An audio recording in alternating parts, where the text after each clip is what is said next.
오늘은 시 한 수 소개하는 것으로 설교를 시작하려고 합니다. 미국인들이 가장 좋아하는 시 중에 하나이고 한국 사람들이 좋아하는 미국인 시 중에 하나입니다. 저도 지난 오래전 금요 기도 때 한번 이 시를 소개한 적이 있었던 것 같습니다. 제목은요, 가지 않은 길이라는 프로스트의 시입니다. 앞에 부분과 뒤에 부분 잠깐 소개하면요, 그렇습니다.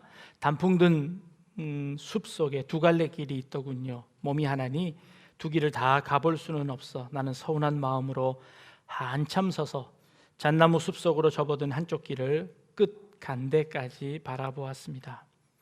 그러다가 또 하나의 길을 택했습니다. 먼저 길과 똑같이 아름답고 아마 더 나은 듯도 했지요. 중간은 생략합니다. 그리고 뒤로 넘어갑니다. 오랜 세월이 흐른 다음 나는 한숨 지으며 이야기하겠지요. 두 갈래 길이 숲속에 나 있었다. 그래서 나는 사람이 덜 밟은 길을 택했고 그것이 내 운명을 바꾸어 놓았다라고 라는 이런 시입니다. 우리 인생은 늘 선택입니다. 뭔가 하나를 선택해야 하지요. 그 선택은 선택이기도 하지만 또 다른 하나를 포기해야 하는 것입니다. 그 포기한 것에 미련이 남고 아쉬움이 남습니다. 내가 혹 그것을 선택했으면 나에게 어떤 일이 일어났을까라는 거지요. 근데 우리 인생에는 만약은 없습니다. 우리 인생에 가정은 없습니다. 한번 선택하고 나면 그 나머지 선택지는 흘러가 버리는 겁니다. 지금 현재 내 선택이 잘못되었다라고 생각되어질 그때에 내가 혹 다른 것을 선택했으면 어떻게 되었을까? 아무도 모르는 겁니다. 더 나빠졌을 수도 있고요, 좋아졌을 수도 있습니다. 그러니 그 미련 버리는 것이 좋겠지요. 근데 이 시의 저자는요, 그렇게 이야기합니다. 내가 그때 선택한 것은 아무도 가보지 않은 길, 다른 사람들이 적게 간 그 길을 내가 선택했다. 나는 개척자로서 그 길을 갔다라고 스스로 생각하는 겁니다. 그렇기에 지금 겪는 어려움 내가 참아낼 수 있을 것이다 라고 여기는 것이지요. 모든 인생은 처음 가는 길입니다. 두 번 사는 인생은 아무도 없습니다. 그러니 모두 다 어느 길을 가든 그 길은 개척자의 마음으로 가야 하는 길일 겁니다.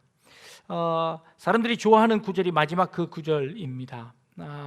다른 사람들이 많이 가지 않은 그 길을 내가 선택해서 갔습니다 라고 하는 것이지요. 요 구절을 좋아하는데 또 다른 해석자가 이런 다른 해석을 내어놓습니다. 그 해석은 이렇습니다. 처음에 두 길을 보았을 때 그 두 길이 거의 똑같더라라고 기록하고 있습니다. 거의 똑같다는 것은 그 발자국도 혹은 사람들이 가는 것도 비슷하다는 것이지요. 그래서 내가 한쪽을 선택한 겁니다. 근데 그 선택할 때는 너무 비슷해서 내가 무슨 이유를 가지고 선택했는지도 모르고 선택했는데 선택하고 나서 보니까 좀 마음이 불편하다는 겁니다. 그래서 내가 선택한 이유는 사람들이 가지 않은 그 길이었기 때문에 내가 선택한 것이다 라고 스스로를 미화시키고 스스로를 위안 삼는 것이다 라고 해석을 하는 겁니다. 여러분들, 이 두 해석 중에 어떤 해석이 더 마음에 드십니까? 그래도 내가 선택한 거는 내가 일부러 어려운 길을 선택한 거지, 내가 쉬운 길을 선택하려다가 잘못 선택해서 이렇게 어려운 인생을 사는 게 아니야. 내가 선택했기 때문에, 내가 좀 더 어려운 길을, 힘든 길을 선택했기 때문에 내가 이 어려움을 당하는 거야 하고 스스로 위안하고 스스로 자기 자신을 미화시키는 것이지 않을까. 두 가지 해석 중에 어느 해석이 더 옳은 해석일까요? 프로스트에게 물어봅니다. 당신은 어떤 해석이 옳습니까? 물어보니 이 프로스트가 대답하지 않습니다. 나도 모르겠소. 이 시는 이미 내 손을 떠났으니 당신들이 알아서 해석하시오 라고 이야기하는 겁니다. 시는요, 작가의 손을 떠나는 순간 그 시는 작가의 것이 아니라 독자의 것이라고 이야기합니다. 독자가 그 시를 자기가 읽고 자기가 해석하고 자기 뜻대로 해석하면 되지, 그거를 작자에게 물어보거나 그것이 정답이 무엇인지를 시험 보는 그런 것이 아니라는 겁니다. 정답이 없다는 겁니다. 우리 인생에는 정답이 있을까요? 여러분들의 인생이 어떤 인생이 잘 사는 인생일까요? 어떤 인생이 올바른 인생일까요? 인생에 정답이 있나요? 정답은 무슨 정답입니까? 자기 마음대로 사는 거지요. 그냥 살다가 보니 그렇게 살아진 것이지요. 내가 그렇게 무슨 정답이 우리 인생에 있겠습니까? 그런 생각이 들기도 합니다. 내가 살아온 길들을 돌아보는 것, 그리고 그 돌아본 그 길에 나름대로 의미를 부여하는 것, 이거 참 좋겠다 싶습니다. 이거를 우리는 역사라고 합니다. 이미 살아온 길들을 되돌아보며 그것의 의미를 되새기는 것, 역사지요. 역사 공부를 하면 그 과거에 살아온 그 길들이 어떤 의미를 가졌는지를 생각하게 되고 이 미래를 다시 새롭게 준비할 수 있게 된다는 겁니다. 그래서 단재 신채호 선생은 역사를 잃은 민족에게는 미래가 없다라고 이야기하기도 합니다. 역사, 도대체 역사가 뭘까요? 이렇게 질문을 던져놓고 보니까 딱 떠오르는 책이 한 권 있었습니다. 역사란 무엇인가? 라는 책입니다. E.H. 카가 쓴 책인데요, 이 책이 영화 변호인 때문에 아주 유명해진 책이기도 합니다. 변호인의 주인공으로 나온 송강호 씨가 변호사로 어떤 학생들을 변호합니다. 이 학생들은요, 방공법 위반으로 지금 잡혀가서 수많은 고문을 당하고 있었습니다. 그들의 죄목 중에 하나가 무엇이냐면 불온 서적을 밤중에 돌려보았다는 것이지요. 근데 그 불온 서적 중에 한 권이 바로 이 이에치카의 역사란 무엇인가라는 이런 책이었습니다. 그래서 이 변호사가 도대체 이 책이 뭔가 하고 밤을 새서 읽어보았답니다. 그랬더니 하나도 불온적인 것이 나타나지 않더라는 거예요. 그래서 이 책을 지은 이에치 카라는 사람이 도대체 누군가 하고 보았더니요, 이 사람은 영국에서 태어나서 캠브리지 대학을 나오고 아주 엘리트로서 외교관으로서 그 당시 소련에 가서 대사로 그곳에서 일을 하고 있었더라는 겁니다. 그런데 우리 정부에서 사람들이 소련에서 일하고 있으니 이것은 스파이다라고 생각을 해서 그가 쓴 책은 다 불온 서적이다 하고 취급해 버린 겁니다. 그래서 이 송강호 씨가 변호사가 영국 대사관에 편지를 씁니다. 이에치카에 대해서 설명해 주십시오. 그는 참 우리 영국 시민으로서 민주주의를 사랑하는 사람입니다 하고 우리의 대사로서 그 임무를 잘 수행하는 사람입니다 하고 편지를 써 보낸 겁니다. 그래서 그 일을 통해서 이 서적이 불온 서적이 아님을 밝혀낸 것이지요. 대학 7, 80년도에 대학을 들어간 사람들은 이게 필수 그 목록 중에 읽어야 하는 그 책 목록 중에 몇 번째에 들어가는 그런 책이었습니다. 그래서 유명해져서 이 책이 많이 팔려서 재판까지 되었습니다. 그런데 이 책의 내용이 좀 쉽지는 않습니다. 그래서 대부분 읽다가 중간에 포기해서 책꽂이에 꽂아두는 책으로 변해지고 맙니다. 그런데 이 책의 내용을 간단하게 한번 소개를 해보면요, 역사란 객관적 사실을 기록하는 것이 아니라 역사가가 그 시대와 자신의 생각에 맞추어서 재구성해서 기록하는 것이 역사다라는 겁니다. 어렵습니다. 그러니까 다 치우고, 역사는 과거의 사실을 기록하는 겁니다. 근데 과거의 사실이 너무 많아서 다 기록할 수 없답니다. 그래서 다 기록할 수 없으니 그 중에 중요한 것을 선택해서 기록하는 것이 역사책이겠죠. 그러면 뭐가 중요한지를 누가 선택할까요? 역사가가 선택하는 겁니다. 글 쓰는 사람이 자기 마음대로 선택하는 겁니다. 역사 중에 과거에 많은 일들이 있었는데 그 많은 일들 중에서 자기가 생각하기에 중요하다고 생각하는 몇 가지 사건들을 끄집어서 자기가 쓰는 겁니다. 그러니 그 역사는 누가 선택한 역사인가요? 그 역사가가 선택한 역사가 됩니다. 물론 그 중에 중요하다고 생각하는 것 공통점이 있을 겁니다. 그 공통적인 역사들을 선택했을지라도 그것을 기록하는 필체나 아니면 다양한 방향들, 성향들은 역사가에 달려 있습니다. 어떤 같은 사건을 보더라도 그 사건을 오른쪽에서 보느냐 왼쪽에서 보느냐에 따라서 그 시각에 따라서 그 사건이 완전 다른 사건이 될 수 있습니다. 그러니 선택도 자기가 했고 그것을 보는 시각도 역사가의 입장에서 보았으니 그 역사는 누구의 역사인가요? 그 역사가의 역사가 된다는 것이죠. 그래서 결국 이 역사라는 것은 그 역사가가 어떤 사람인가에 따라서 그 역사가 오른쪽으로 치우친 역사가 될 수도 있고 왼쪽으로 치우친 역사가 될 수도 있다는 겁니다. 어쩌면 그게 정말 사실이 아니라 역사가에 의해서 만들어진 사실일 가능성도 굉장히 많다는 겁니다. 시를 읽을 때 그 시가 작가가 뭐라고 썼든지 상관없이 그 시를 읽는 사람 마음대로 그 시를 해석하십시오 라고 하는 것처럼 과거에 있었던 여러 가지 사실들이 있었지만 그 사실을 역사가가 내 마음대로 해석해서 써버려도 그것을 뭐라고 할 수 없다는 것이지요. 그렇다면 또 다른 질문이 생깁니다. 그렇다면 역사하고 역사소설하고는 같을까요? 다를까요? 아니, 자기 마음대로 지어낸 것 아닙니까? 자기 뜻대로 쓴 것 아닙니까? 그러니 마음대로 써도 되지 않겠습니까? 라고 하는 것이죠. E.H. 카가 여기서 이런 말을 합니다. 역사는요, 사실 사이에 사실과 역사가 사이에 부단한 상호작용이 있어서 역사가가 그 사실을 놓고 계속 고민해서 써야만 진짜 올바른 역사가 될 것이다 라고 이야기합니다. 현재와 과거가 끊임없이 대화해야만, 그 과거의 사건이 현재의 어떤 의미를 만들어내야만 그것이 좋은 역사다라고 이야기하는 겁니다. 저는 그 이야기를 읽으면서 신앙이란 무엇일까라는 것을 고민하게 되었습니다. 신앙이란 무엇일까요? 신앙이란 하나님께서 이 온 우주 만물을 창조하셨다는 그 객관적 사실을 우리는 성경을 통해서 압니다. 근데 그 하나님께서 아브라함을 선택하시고 이삭을 선택하시고 야곱을 선택하셨습니다. 요셉을 선택하셨습니다. 이스라엘 민족을 선택하셨습니다. 그리고 그 이스라엘 민족을 애굽에서 건져내시는데 10가지 재앙을 내리십니다. 그리고 그들을 데려 나와서 바다를 갈라서 건너내십니다. 광야에서 만나와 메추라기를 먹이시고요, 반석을 터뜨려서 물을 먹이게 하셨습니다. 이게 사실이죠. 그런데 많은 세상 사람들이 그거 사실 아니라고 합니다. 지어낸 이야기라고 합니다. 거짓이라고 합니다.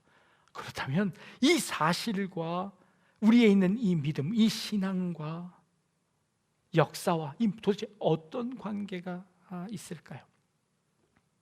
많이 양보해서 그 기적들이 없었다고 칩시다. 그 기적들이 하나도 없었다고 치더라도 이스라엘 민족만큼은 여전히 존재합니다. 아무리 주관적으로 해석했다 치지만 그러나 그 안에 객관적인 사실들이 여전히 존재하고 있습니다. 그들이 살아있고 그 민족이 여전히 살아있고 그 민족이 여전히 그 하나님을 믿고 있는 것은 아무도 부정할 수 없습니다. 그렇다면 그들이 믿고 있는 그 하나님은, 그들은 객관적이라고 하지만 그 주변의 사람들은 그 객관성을 인정하지 않겠다고 하기도 하지만, 그러나 그것과 상관없이 그들은 그 하나님을 믿고 있는 것이지요. 아무리 인정하지 않더라도 그 역사가는 이것을 쓰고 이것이 역사라고 인정하면 역사가 되듯이 우리가 그것을 믿고 이것을 우리가 신앙하면서 우리는 그 하나님을 믿습니다 라고 이야기한다면 그 하나님은 최소한 그들 가운데 그들의 하나님이 되시는 것 아닐까요? 신앙이라는 것은 바로 그런 객관적인 사실에 우리의 이 신앙들이, 현재의 삶들이 서로 뒤섞여서 녹아져서 생기는 것이 신앙이 아닐까라는 생각을 해봅니다.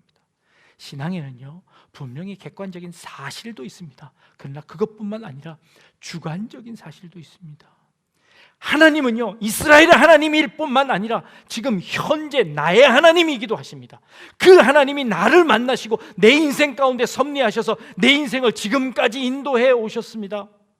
그래서 우리는 그 하나님을 믿는 겁니다. 하나님에 대한 기억과 하나님에 대한 새로운 사건들이 만나지면서 이 하나님은 우리의 신앙의 주체로서 우리 모든 인류들을, 아니 내 인생을 맡겨도 될 만큼의 그런 하나님으로 인정하게 된다는 것이죠. 이게 바로 신앙이지 않을까 생각합니다. 프로스트가 이야기합니다. 두 길이 있어서 한 길을 선택했답니다. 어떤 사람은 야, 그거 선택한 거 그 지 마음대로 선택한 거야. 어떤 사람은 아니야, 나는 어려운 길을 선택하려고 선택한 거야 라고 선택했다고 이야기합니다. 나름대로 자기가 선택한 그 선택의 이유들을 댑니다. 우연히 선택하기도 했고 내가 의지를 가지고 선택하기도 했다는 겁니다. 그런데 신앙의 눈을 가지고 보니까 내가 우연히 선택한 것도 아니고 내가 의지를 가지고 선택한 것도 아니고 하나님께서 그 길을 가라고 우리를 인도하셨다라고 하는 것, 이게 신앙의 눈으로 보니까 그렇게 해석이 될 수도 있겠더라는 겁니다. 우리가 우리의 인생 가운데 수많은 길들이 있었습니다. 때로는 정말 내 의지를 가지고 그 길을 가려고 노력해서 선택한 적도 있었습니다. 때로는 아무 생각 없이 떠밀려서 선택해서 간 것도 있었습니다. 그런데요, 뒤돌아보니 그 모든 길들을 하나님께서 인도하셨더라는 겁니다. 때로는 내 실수라고 생각해서 내가 정말 잘못 선택했다라고 생각할 때도 있었습니다. 그런데 시간이 지나고 보니까 내가 잘못 선택한 그 길마저도 하나님께서 선한 길로 바꾸어 주시더라는 겁니다. 그래서 그 길은 내가 선택한 것이 아니라 하나님이 선택하셨고 하나님이 나를 인도하셨습니다 라고 고백하게 되는 것 있지요. 이게 신앙이 아니겠습니까? 그 신앙은 보이지 않지만, 그 하나님의 손길이 보이지 않지만, 그러나 우리의 마음으로 믿고 그리고 인정하고 그리고 그 길을 따라가기를 원하는 우리의 마음이 이 신앙으로 우리의 인생을 다시 보게 되는 것이죠. 다른 사람이 동의하지 않아도 괜찮습니다. 다른 사람이 인정하지 않아도 괜찮습니다. 그것은 나의 신앙이기 때문입니다. 나의 이 신앙으로 나는 그 하나님을 믿습니다. 그리고 그 하나님이 신실하신 하나님이어서 한순간도 나를 놓지 않으실 거라는 것을 믿습니다.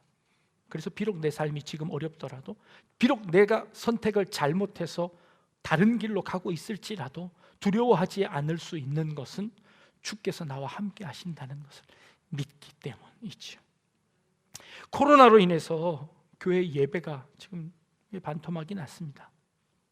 도대체 코로나 이후 이게 언제 끝날지도 모르겠고, 코로나 이후에는 우리의 예배가 어떤 방향으로 흘러가게 될지 도무지 상상이 되지 않습니다. 요즘 교계에서 곳곳에서 포스트 코로나 세미나를 하고 있습니다. 포스트 코로나를 준비해야 된다. 코로나가 끝나고 나면 이 교회가 큰 위기를 맞이할 텐데 그 위기를 잘 극복해야 된다. 그래서 귀 기울여 봅니다. 그들이 뭘 제안할까요? 그들은 뭘 알아서 제안을 할까요? 코로나 이후에 교회가 어떻게 될지 그들은 도대체 어떻게 알았을까요? 아니, 알고 있기는 한 걸까요? 말 들어보면 도무지 말도 안 되는 말들도 참 많습니다. 자기들이 어떻게 합니까? 가보지 않은 길들을 어떻게 합니까? 여러 가지 이유를 댈 겁니다. 나름대로 구체적인 이유를 대겠지요. 그러나 그것은 아무도 알 수 없는 일이지 않겠습니까? 그래서 그거 다 치워버렸습니다. 그리고 본질에 집중하자라는 생각이 들었습니다. 아니, 그것 말고 우리 하나님께 집중하자. 앞으로 일들은 알 수 없습니다. 어떤 길을 선택하게 될지 상관없습니다. 어떤 길을 가더라도 그 길을 선한 길로 바꾸어 내실 분은 오직 하나님이시니 그 하나님께 집중하고 그 하나님을 향하여 나아가면 모든 것들을 해결할 수 있지 않겠느냐는 겁니다. 우리가 이렇게 영상으로 예배 드릴지, 아니 이렇게 교회 안 나오는 것이 믿음이 좋은 것이라고 설명해야 될 이런 일들이 있을 줄을 누가 알았습니까? 어떻게 우리가 이 영상으로 예배 드릴 거라고 생각했겠습니까? 우리의 주어진 그 환경 속에서 어떻게 하면 하나님께 예배할 수 있는가를 고민하다가 그렇게 영상으로 드려지는 겁니다. 그래서 지금 여러분들 TV 앞에 앉아 계시지 않습니까? 똑바른 자세로 앉아 계시지요? 혹시 침대에 누워 계신 건 아니시죠? 우리는 그 본질에 충실하는 겁니다. 하나님께 예배하는 그 자리로 나아가는 겁니다. 주변 환경과 어떤 것과 상관없이 하나님께 예배하는 그 일에 집중하는 것이지요. 유치부 부모님들에게 아이들이 영상을 보고 예배하는 사진을 찍어서 보내주십시오 합니다. 어떤 아이들은요, 아주 세수를 다 하고 옷을 예쁘게 차려입고 그리고 정자세로 앉아서 예배하는 아이들 모습을 보여줍니다. 온 가족이 함께 모여서 예배하는 모습을 사진 찍어서 올려주셨습니다. 그 볼 때마다 참 흐뭇합니다. 야, 코로나 때문에 저렇게 가족들이 모여서 함께 예배하고 하나님 말씀을 나눌 수 있기도 하구나. 때로는 교회에 나오지 않는 남편들에게 TV 틀어달라고 해서 같이 예배를 드리는 분도 있었다고 합니다. 이게 아주 나쁜 것만은 아니었구나. 그것을 통해서 하나님의 말씀을 전할 수 있는 기회가 되었구나라는 그런 생각이 듭니다. 오늘 우리가 읽은 본문 첫 절에 이렇게 기록합니다. 후일에 네 아들이 네게 묻기를 우리 하나님 여호와께서 명령하신 증거와 규례와 법도가 무슨 뜻이냐라고 물어보면 너희는 이렇게 대답하거라 라는 말씀입니다. 후일의 아들이 물어본답니다. 도대체 부모님이 믿는 하나님은 도대체 누굽니까? 라고 물어본다면 그 물음에 뭐라고 대답할 거냐라는 겁니다. 여러분들이 가진 신앙, 여러분 어떻게 가지게 되셨습니까? 교회에 오는 길과 교회에 나오지 않는 두 길 중에 교회에 나오게 된 이 선택, 여러분 뭐 때문에 하셨습니까? 친구 따라오기도 했고요, 가정의 평화를 위해서 아내 따라오신 분들도 계시고요, 심심해서 오신 분들도 있고요, 여러 가지 이유가 있을 겁니다. 그렇게 해서 선택해서 교회에 와서 지금까지 신앙생활을 하고 있습니다. 그런데 그 이유가 지금도 난 잘 모르겠는데 그때 내가 그냥 어쩔 수 없이 그렇게 왔어, 그러다 보니 신앙생활 하게 됐어가 아니라 그렇게 해서 왔더니 그렇게 해서 신앙생활 하다 보니 그 안에서 하나님께서 왜 나를 부르셨는지를 내가 발견하게 되었어, 내가 깨닫게 되었어 라는 이 믿음의 고백들이 있어야 되지 않겠습니까? 내가 왜 이 어려운 시기 가운데 감염의 위험성을 염두에 두고 이 자리에 나와서 앉아서 예배 드려야 하는 이유가 도대체 뭡니까? 영상을 통해서라도 그렇게 예배해야 하는 그 이유가 뭡니까? 후일의 아들이 물어보면 너는 뭐라고 대답해 줄래? 라고 묻는 겁니다. 모세가 지금 이스라엘 백성들을 모압 광야 가운데 앞에 두고서는 묻는 겁니다. 후일에 네 아들이 너에게 묻고 하나님의 명령, 규례, 법도 그것을 왜 지킵니까? 라고 물어본다면 너는 뭐라고 대답할 거냐? 라고 묻는 겁니다. 그러자 모세가 이렇게 대답합니다. 하나님이 우리를 애굽에서 건져내셨고 광야에서 먹이시고 입히시고 그래서 우리를 그 가나안 땅, 그 젖과 꿀이 흐르는 그 가나안 땅으로 하나님이 우리를 인도하신 바로 그 하나님이야 라고 이야기하는 겁니다. 자신의 경험, 자신의 삶, 자신의 그 기억들, 자신의 모든 것들을 동원해서 그 하나님을 설명하고 내 자신의 인생 가운데 섭리하셨던 그 하나님을 설명하며 그 하나님 때문에 내가 지금 그 하나님을 믿고 있는 거야 라고 설명하는 겁니다. 그렇다면 그렇게 해서 들어간 가나안 땅에 들어간 그 민족들이 후일에 하나님이 물어보시면 뭐라고 대답할까요? 물론 똑같은 대답을 할 수 있습니다. 그러나 그거는 옛날 하나님 아닙니까? 그건 할아버지 때 하나님 아닙니까? 그래, 그 할아버지 때 하나님을 내가 듣고 그 하나님을 믿고 지금 이런 삶을 살아왔더니 그 내 삶 가운데 하나님이 나와 함께 하시더라. 그 하나님을 소개해야 되지 않을까요?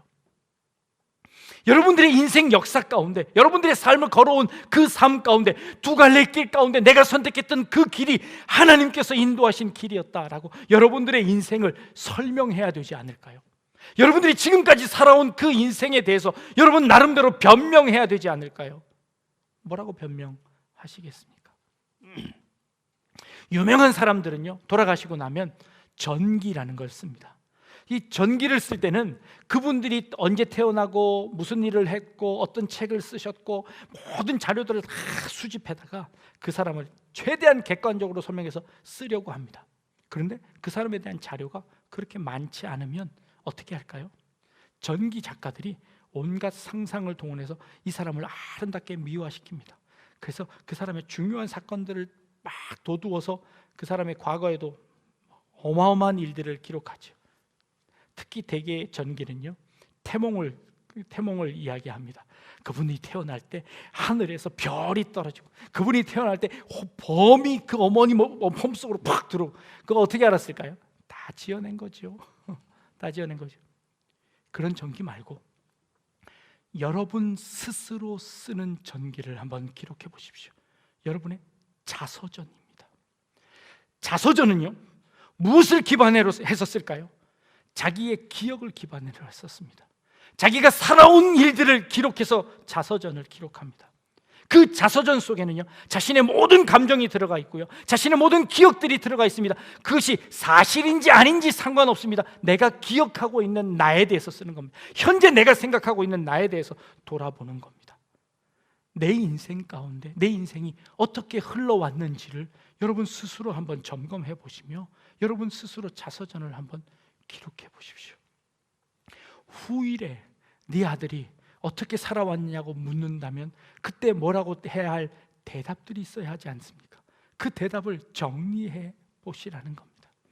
그것이 여러분의 신앙의 현 주소일 겁니다. 코로나로 인해서 우리의 신앙들을 돌아봅니다. 코로나 때문에 몰려다니며 다른 사람들과 함께 했던 그 모든 신앙 행위들이, 신앙 습관들이 다 없어졌습니다. 이제 정말 개인의 신앙이 오롯이 드러나는 시대가 되었습니다. 이 시기에 여러분들의 신앙을 한번 점검해 보십시오. 내 신앙이 정말 올바른 신앙인지를 한번 여러분 스스로 한번 점검해 보십시오. 여러분들이 지금까지 살아온 인생 가운데 신앙이 어떤 의미를 가지고 있는지, 그저 습관적으로 행하던 그 일들을 멈추어서 편해지는 건지, 아니면 그 습관들을 하지 못해서 불편해진 건지, 아니면 내가 드리는 이 예배가 정말 신령과 진정으로 내 인생에 꼭 필요한 예배인지, 하나님을 믿는다는 이 신앙이라는 것이 지금 이 시대에 꼭 필요한 건지 여러분 자신들을 한번 돌아보셔서 여러분들의 신앙의 자서전을 한번 기록해 보십시오. 신앙이 내 인생에 도대체 어떤 의미일까? 도대체 예배 드린다는 것이 지금 내 인생에 도대체 어떤 의미인지 그 의미를 한번 되새겨 볼 수 있기를 바랍니다. 두 갈래 길 앞으로도 나올 겁니다. 이제 내 신앙으로서 그 두 갈래 길에서 내가 선택해야 하는 기준은 무엇이 될런지, 그래서 내가 어떤 인생을 살아가게 될런지 여러분들 다시 한번 고민해 보시고, 이 코로나 이 시기를 통하여서 우리의 신앙이 정말 옥석이 가려지는, 정말 참된 신앙인으로서 새롭게 거듭나질 수 있는 기회가 될 수 있기를 바랍니다. 매일 아침마다 여러분들에게 말씀을 보냅니다. 아이 또 왔네, 귀찮아 하고 그냥 쑥 지나가십니까? 아니면 그 말씀을 묵상하고 다시 새기고 그 말씀이 여러분의 삶 가운데 변화를 주십니까? 그저 습관 따라 한번 와서 예배드리고 설교 듣고 그냥 지나가는 삶입니까? 아니면 이 말씀이 여러분들의 인생에, 여러분들의 마음에 박혀서 고민하고 또 생각하게 되는 그런 신앙이십니까?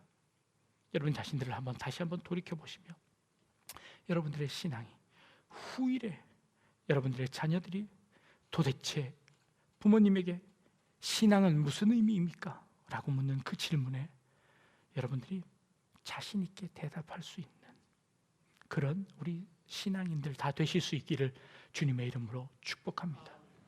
기도하겠습니다. 하나님을 믿는다는 것이, 신앙한다는 것이 무엇인지 저희들 고민하게 하시고 참된 본질을 찾아낼 수 있는 저희들의 삶이 되게 하여 주옵소서. 주변 환경들이 어렵습니다. 힘듭니다. 그래서 예배할 수 없는 상황이 되어버렸습니다. 그러나 이 상황 속에서 우리는 더 예배해야 하는 이유를 찾게 하시고 참된 이유 가운데 그 예배를 이어나갈 수 있는 저희들의 인생, 저희들의 삶이 되게 하여 주옵소서. 감사드리며 예수님의 이름으로 기도합니다. 아멘.